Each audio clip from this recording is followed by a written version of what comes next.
What's up, my village? Welcome to my YouTube channel. This is my official first YouTube video. We are rebuking fear, we are rebuking doubt, we are rebuking anxiety today in the mighty name of Jesus. As you can tell, this is a faith-based YouTube channel. We follow Jesus Christ, and I can be just authentically me the way that I know how to be.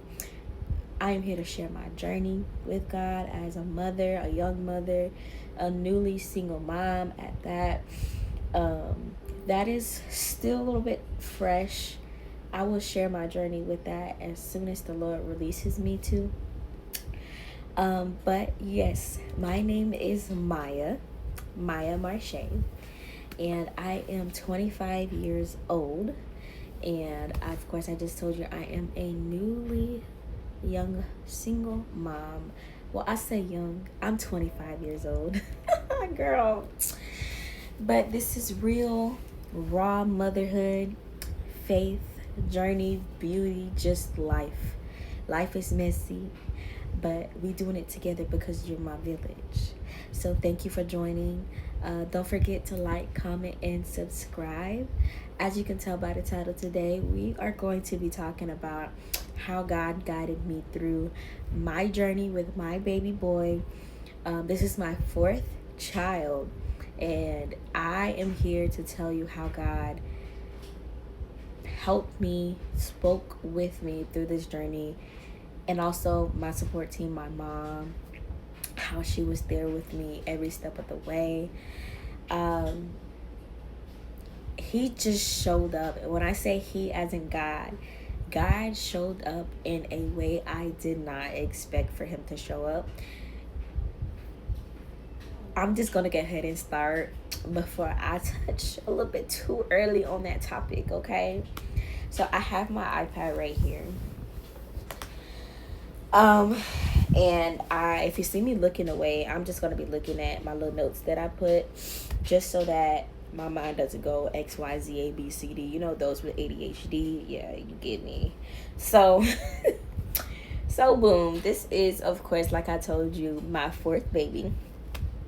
And with all of my previous pregnancies, I went into labor saying that I was going to do it unmedicated, but I actually never was able to do it. I never made it.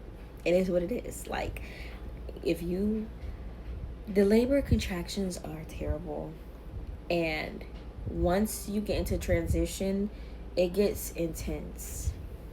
With all of my pregnancies, I got induced each and every time. And honestly, once they broke my water with each and every one of my pregnancies, I was already on Pitocin. So the contractions were very intense, and I just couldn't take it. And I caved in for the epidural. And in the end, after I would have my baby, I would wonder why can't I do it? Why can't I get the epidural? So it did place a little bit of doubt. Like, I could have did it. Like, I felt like I could have did it, but I just couldn't do it. Like, I was wondering why. But as I found out I was pregnant with, his name is Lazaro. As I found out I was pregnant with him, I'm just like, you know what? My mind was set on it. And also, I'm a babe in Christ. Well, I'm getting developed, I should say. But I had my mind set on God is going to be with me during this time. I'm saved now, so I know for a fact the ring light is the glare. I'm sorry for that. Maybe if I take my glasses off. But now I can't see, but it's okay. But God was going to be with me during this time. So why should I fear? What should I fear? Whom shall I fear? So it's like, all right, I'm not getting the epidural. And, the enemy, you say that every time. No, I'm getting the, I repeat that. No, I'm not getting the epidural. during this pregnancy or this labor, and my mind was set on that. And I prayed to God. I said, God, I'm going to welcome you during this labor. I'm going to welcome you, God. I'm going to include you in this labor, God. I'm going to pray to you during this labor, God. I need you, and I'm honored to have you, your presence inside of this labor, like being intentional with God. So let me go ahead with a little bit of the history with all of my pregnancies. So with all of my pregnancies, I am included as high risk. So I would have high blood pressure, and it would eventually turn into preeclampsia without any markers. If y'all don't know what that is, look it up. It without any markers, meaning like no liver damage, no, basically your blood work is okay. It's in the normal range. However, when it comes to maybe like protein in your urine, my protein creatinine levels would be skyrocketed towards the end of my pregnancy. So I already had that in mind, and I knew for a fact, like, okay, there is a possibility that I am going to be induced, so I would not have, there's a possibility that I would not go into what is it called, precipitous labor. I knew that that was a possibility. So with him, my blood pressure was perfect. The doctor said there was a specific hormone that was in my body that was doing a very good job with controlling my blood pressure. I think it's called relaxin. Don't quote me on that. So it was doing a really good job. My blood pressure was in like around the highest it would be was 120. But the normal ranges would be like 115 over the bottom number would be in the 60s. So I was good until it started going to the end of my pregnancy. That's when I noticed my baseline. Remember when I told you that it was like 113 over 60? My baseline actually went up. It actually, every single time I took my blood pressure, it would be 130 over 80. So I'm like, it's going up a little bit. But my doctor was like, we're just going to watch it. You're still within the normal range. Now, towards the end of my pregnancy, I would say around 36 to 37 weeks, my blood pressure will begin to spike. So it would be like 140 over like 90, and that's not emergency, but that goes to say like, okay, you have gestational hypertension now, we're gonna watch you and possibly put you on some medication. I would only have spikes, so there would be a couple hours out of the day where my blood pressure would be in the 140s over 90s, and it would calm back down, and they're like, okay, there's no point, your body has it under control. Me, I didn't like that. I'm like, something is up. So I knew something was up. So, but the doctor was like, you're fine. Come 37 weeks, I actually went into the hospital because of my blood pressure was over 160, and the bottom number was 98, probably around there. And when I got there, my blood pressure was elevated, but it wasn't a point of like still an emergency. And I was there for about maybe 4 hours, and then it finally like went down, and I was fine. Now, they did take my blood work. My blood work was fine, which was good because I was going to the high-risk doctor, and it gave them a little bit of room to see. They're like, hey, we're going to induce you, but it's going to be now, instead of the cutoff being 39 weeks, it's now going to be between 37 to 38 weeks. I'm noticing that something is off. I'm starting to get these headaches now, and I'm getting a little bit closer to 37 weeks. I think I was 37 in maybe like 5 or 6 days. I was closer to 38 weeks, and I did have a appointment with my high risk doctor. I said, hey, I'm starting to have a headache. It's only been like a day, but it won't go away. Tylenol's not helping. And she was like, okay, so it's only been a day. What I would say is just take your Tylenol, sit and wait. Now, since they already said they're going to induce me between 37 and 38, but she said that it was most likely going to be like 38 weeks. I'm like, whatever. So let me have my patience. I still have to clean up at home. My mindset is I still have to clean up at home. I have other kids to take care of. I still have to make sure they're straight. So I'm like, all right, cool. So she pushed it off. I'm pushing it off. But it came to a point where I had a headache for 5 days. And my blood pressure would still be up and down, up and down, up and down. So it happened on a Monday. I took my kids to school and I said, hey, I'm not liking this. This is too long. They haven't called me yet. I was 38 weeks exactly. Every single Monday, I would change into a new week, of course. Favorite day. So I went in and I said, hey, I've been having this headache. My blood pressure is high. I just want to get checked and make sure me and my baby is good. I did notice a little bit of a decreased movement. I felt like he wasn't moving as much. So now I'm scared. So let me just go get checked. And that's now in my mind, I'm like, they're probably going to check me and make sure everything's good and just get sent home, and they're going to call me whenever to induce me. So that actually didn't happen. It didn't. I was there for maybe like 4 hours.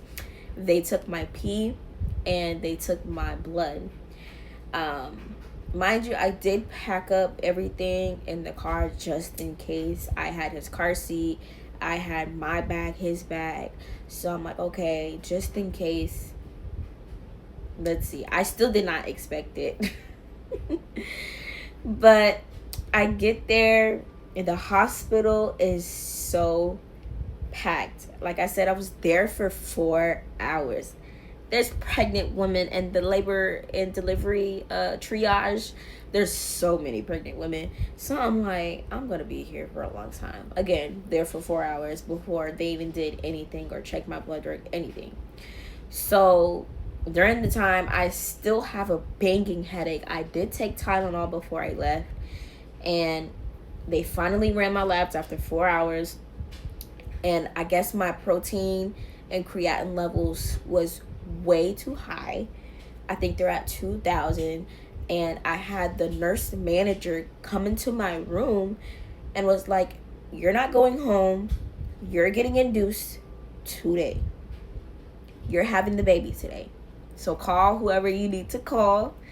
You're having baby today. So I'm like, okay. No, but I didn't expect it at all. I didn't expect it because I'm like, what? I just wanted to make sure, because usually it's like, it's just anxiety. I'm fine. No, I'm having the baby today. So I'm like, okay. Okay. So now I'm calling my boyfriend. Now I'm calling my mom. And I'm like, hey, it's baby day. Make your way over here. And my mom was like, I wish you would have had the baby on the weekend because she had to take off work. We already know how that is. But everything just started to happen fast. So they did check me to see where I was at. And they said that my cervix was like a funnel. So basically my outer cervix was closed. But no, hold on, sorry. So basically my outer cervix was open. It was open to 4 centimeters. But the inner part of my cervix, like I guess your cervix is like thick. I don't know. But this is what the nurse is telling me. The outer cervix was like a 4 centimeters, but the inner was still closed. So it was like a funnel, like this is what she said. And she's like, it happens when you have multiple babies, and as soon as you're in labor, it opens up and you have the baby really fast. So she was like, she's not worried, but we're going to give you, I think it's called cervidil side effects, something like that, where it softens your cervix and helps you open it. I was already having contractions. I have prodromal labor because my babies, I feel like my babies just don't sit on my cervix enough to dilate. So I do need help with inducing. That's just a whole nother story. Let me not get there. See, look. Okay, God. This is where I'm now going to include you in this. So I'm like, I'm excited. I'm nervous. Now I have to figure out where my kids are gonna go, but I'm like, God, you got that. My boyfriend at the time, he had that. I'm like, okay. I decided to take it's like 5 doses, or Serpital. I don't remember the name. It's 5 doses that you have unless you go into labor. So I had to have all 5 doses, but during that time they can only give it to you every 4 hours, I think. So the whole 24 hours I was basically I was having contractions, but my cervix was opening, but not as fast as it could have been. But to kind of speed labor up, what I did was walk around the labor unit and did squats. I did like lunges. I walked around for I think like an hour in total, 30 minutes. 30 minutes I had to be walking, and then 30 minutes I had to be on the monitor so that they can watch the baby, right? So it's taking a while. And I started getting nervous because I'm like, God, I don't want a C-section. I feel like this is not working, and I'm scared. And basically when they're checking me, they're saying the baby is still too high. We don't want to break your water right now, because so on and so forth. And I'm like, I know if you're in labor for too long, they are going to push a C-section. So I'm like, I rebuke that. I don't want no C-section, but I'm worried. So I'm praying to God like I don't want it. So I told the nurse, I'm like, okay, well, every time you guys break my water, my labor go by very, very quickly. So they're like, okay, we'll just wait. Eventually I got into a 5 centimeters, and they said that they're gonna break my water. Like, that just means game time. Like, it's finna get hot in here. It's finna crank up. So so I know what's coming. So as soon as they broke my water, I immediately had a contraction. I felt it. And now my prayers are heavy. I'm like, God, be here with me. God, be here with me. God, I need you. God, I welcome you. God, I need you. Now, nobody else can hear me pray, but this is what I'm saying. God, I need you. God, I need you. God, I need you. God, I need you. God, I need you. Because the contractions, they're not. Say within like 30 minutes, I went from a 5 to a 7. Now, I had my baby within an hour. It only took an hour for the baby to come. But within 30 minutes, I went from a 5 to a 7. And not that long after that, I went to an 8. But when I tell you the pain was so intense, I really wanted to cave in for the epidural. I just felt like I couldn't do it. And I'm talking to my mom, and I'm looking her dead in her eyes like this. I'm like, why did you make me do this? Because my mom, she was telling me, like, Maya, you don't need the epidural. You can do it. She's encouraging me. I was encouraging me at the time. Like, I can do it. Let me tell you how my tripod just broke. Well, the mount part. But the show must go on, because I rebuke you, Satan. Satan, I rebuke you.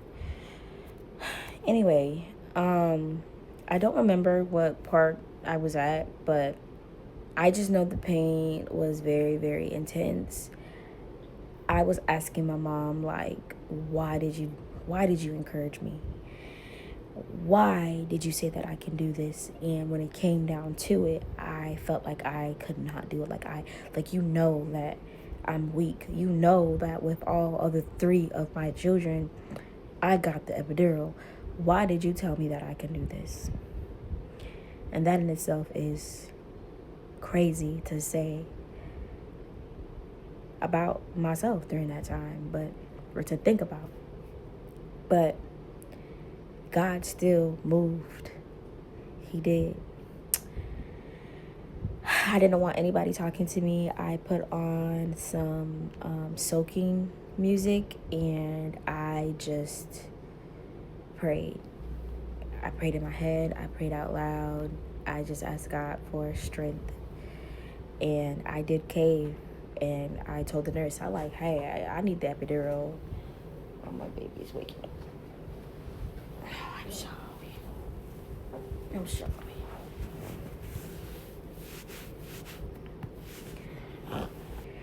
And I said, like, I need the epidural. I need you to go get the epidural. And she's like, okay, are you sure? I'm like, yes, give me the epidural. I need it now. And I go to the bathroom. And I say I need to poop. But I know it's not the baby. But the sensation is like I need to go to the bathroom. I need my peace and my quiet. I don't want to be around nobody. Hopefully you guys can still hear me. But I go to the bathroom and I pray to God. And I said, God, I can't do it.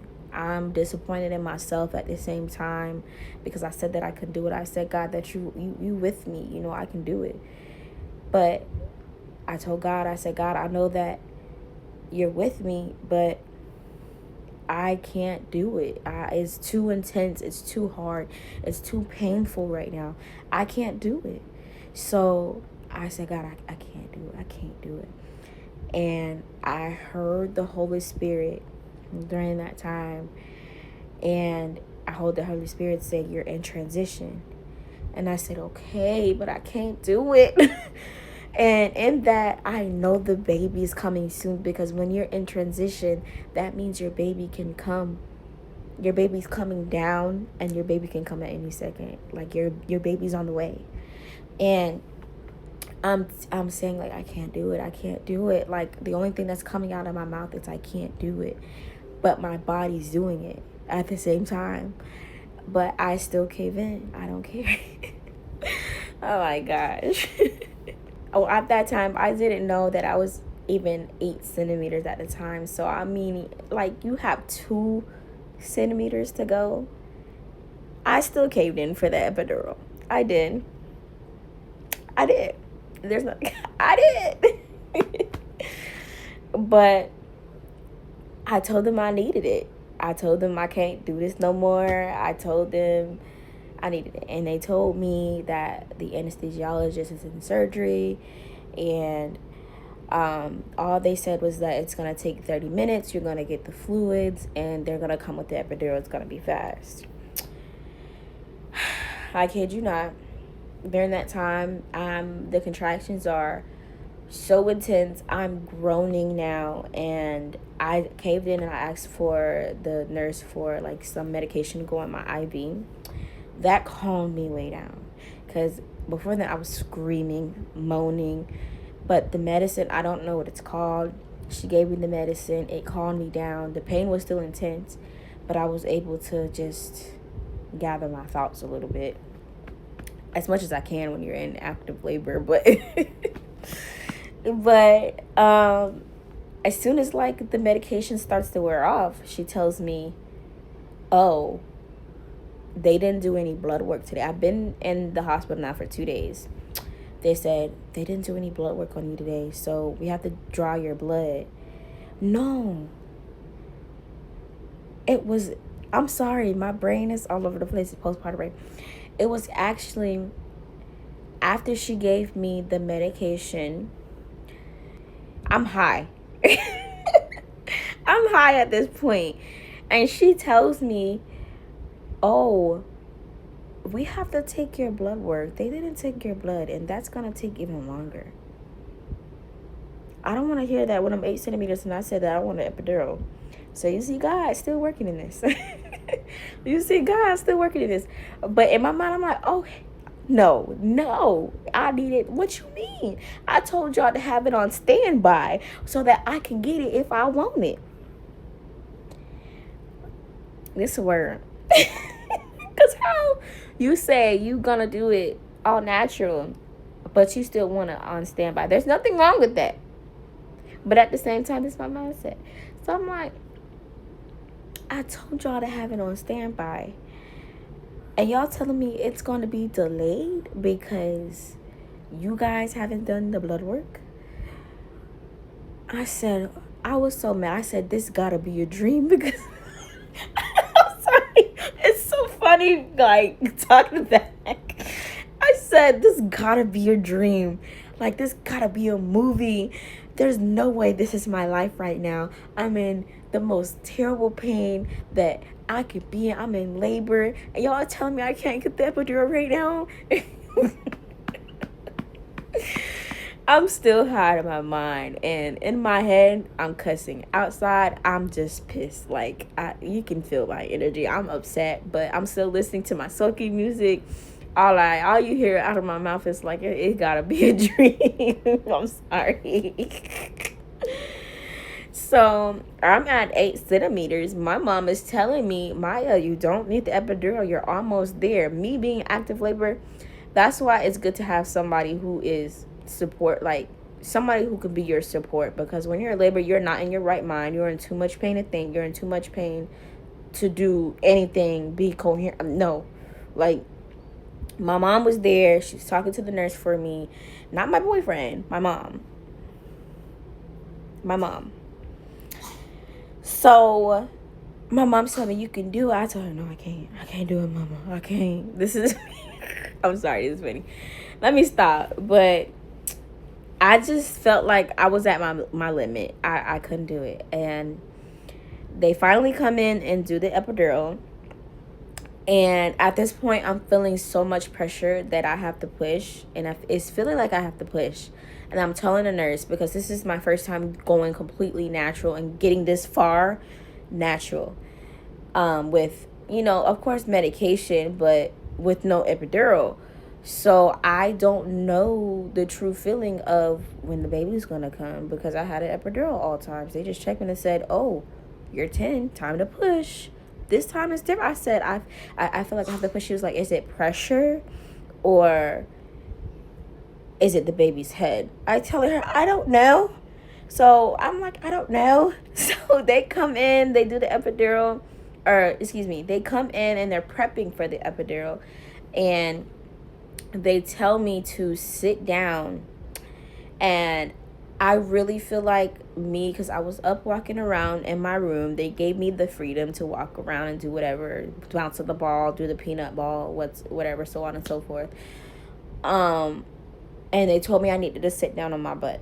I sat down on the edge of the bed on my butt, and the pressure was crazy. Mind you, 30 minutes ago, the Holy Spirit told me I'm in transition. I'm believing that. And I know I was. So me sitting on the bed it gave enough gravity for the baby to come down. And I'm telling her, the nurse, I'm telling her I feel like I have to push. My mom's telling me, Maya, I don't think you should do this. I'm groaning now, and it's coming to the point where they're about to put they prep my back and everything. They're about to put the needle in. They told me, Maya, you absolutely do not move right now, or you will be paralyzed. And so it's so hard for me to stay still. But during this time, when they tell you to be still, God gives you supernatural powers, and you sit still. You gonna sit still. So I did, and the nurse told me, because I did started to like groan. There's a labor groan that you have when you're pushing. So I was literally pushing as they were giving me the epidural. So the nurse, she said, if you have to groan to get through it and to stay still, do it. Why would you tell somebody that? Why do you not know the labor groans? This is just me talking, but why would you say that?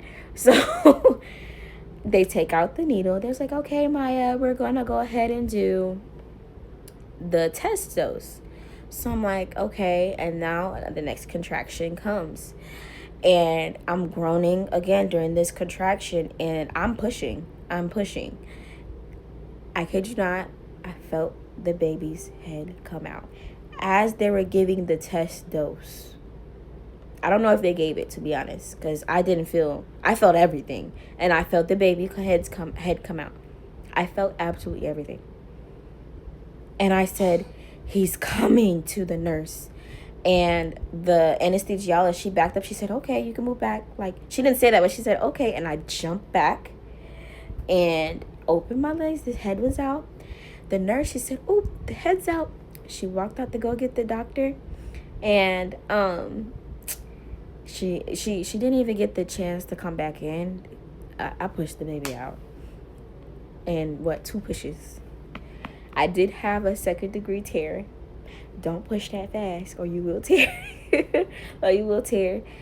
But that goes to say how, as you make that decision that you are going to do this with God, for God,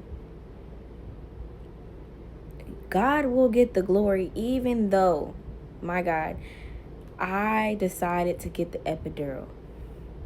Before they could even give me the test, I didn't feel a thing. Before they even was willing to give me the test dose, or able to give me the test dose, his head came out and I had the baby. No epidural. God gets the glory, y'all. God gets the glory. My God. Because I still can't believe I did it. I did it. I did it, Mama. I did it. I did it with no epidural. And I'm proud of myself. I am proud. I thank God that even though I decided to still get, or try to get the epidural, God came just in time. He did. He showed up right in that moment. And I'm going to be honest, it changed my mindset, because it speaks volumes on when we say or make a plan with God and we back out because the pain is too intense or we are too uncomfortable. God still shows up. He said that you can make your bed in hell. It don't matter where you at. He will show up. If you gave him your yes, he will show up. It may not be in the way that you expected it or the time that you expected it, but God gonna show up, and I am so grateful. This is what he promised, and he gets the glory. And my baby boy, he was healthy, and he came out crying. I was fine. I was shocked a little bit. I was just like, whoa, I really just did that. Like, I did that. And he came out so handsome. I'll post a picture of when he first came out. But he did have to stay in the NICU for about, I think it was a week. Because he was Coombs positive, so he did have jaundice, so he had to go under the blue light. If you don't know what that is, that just means that basically my blood type and his blood type was attacking to each other, I guess, in the womb. It was a mismatch, that's what they say. And so that just creates jaundice. That was very hard for me at that time, but I know God was with me during that time, because I did have a little bit of the postpartum blues, but God was with me. He's still with me now, even though my life has completely changed. And when God releases me, I will share it. But if you made it to the end of this video, I'd like to thank you and welcome you to the village. Go ahead and like, comment, and subscribe. This is the village where we commune with each other. This is the village where we are raw and authentic. We share real life questions. There's no sugarcoating anything. It's not too much of church, but it's all of Jesus. Let's say that. And so I welcome you to be a part of my village, and I thank you for joining and for making it to the end of the video. Don't forget to like, share, comment, and subscribe, and I'll see you in the next video.